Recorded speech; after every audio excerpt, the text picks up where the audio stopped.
This is part 2 of 3 of the Getting to Know Recall AI series. Last time, we covered how to create a card, how to use the reader, how to use the notebook, and how to use the chat, and additionally, how to use all of that stuff within the browser extension. This time, we're going to be covering how to use the quiz function and how to use the review function alongside that. So, next up is our quiz tab. Our quiz tab is unfortunately absent from the browser extension, so you can only use this on the actual website. So you can either create your own questions or you could have it generate questions. We're just going to have it generate questions because you can still create questions later.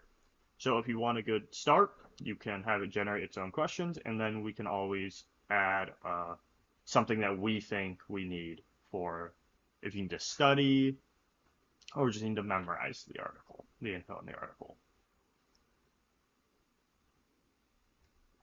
While that goes, we will head over to here because this one has question. This article does already have questions, and we can hit manage questions. So all of these were AI generated based on the article.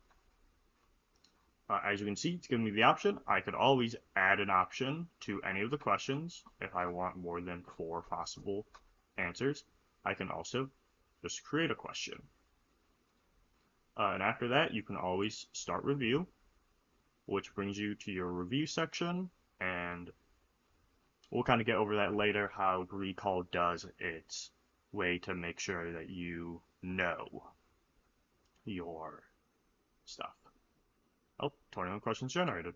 We can head back, head over to here, go to our,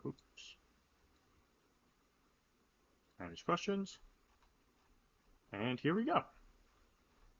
21 questions based on the article. So, working with Recall, you can use the review tab. This is how they get you to remember your content.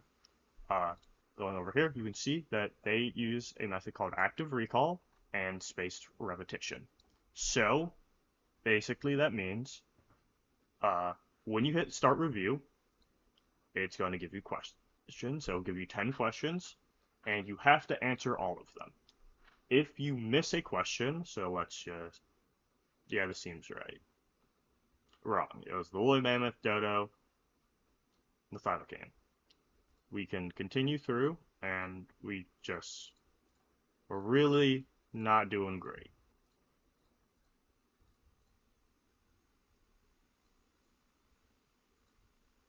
When you get a question right, the bar will fill up. You are stuck here until you fully fill up the bar, or you can exit out. But the questions will keep looping over and over until you have it completely right.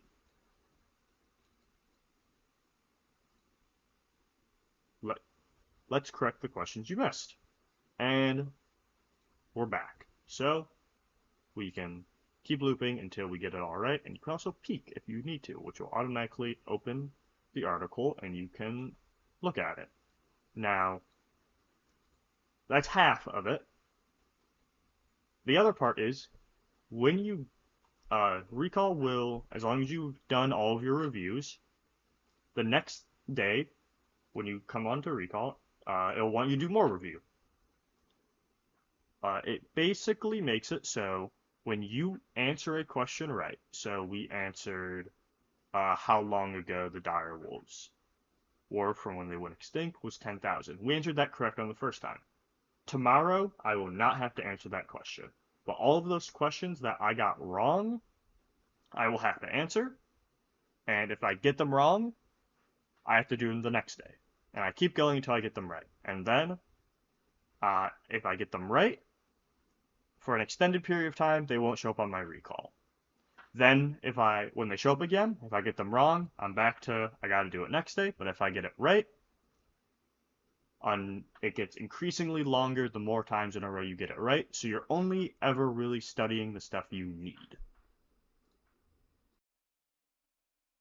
This is the end of part 2 of the Getting to Know Recall AI.